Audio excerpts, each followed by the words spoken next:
রিগার্সলেন মানে খাবার আর খাবার। তো ফার্স্টেই চলে গেছিলাম চিত্তবাবুর দোকানে, এখানে গিয়ে ফিশ চপ নিয়েছিলাম আর নিয়েছিলাম ভেজ চপ, সত্যি খেতে ভালো ছিল।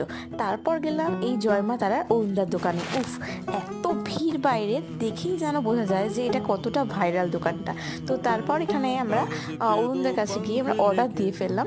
অর্ডারে দিয়েছিলাম ওরা খিচুড়ি আর বেগুন সুন্দরী আর পনির ভর্তা।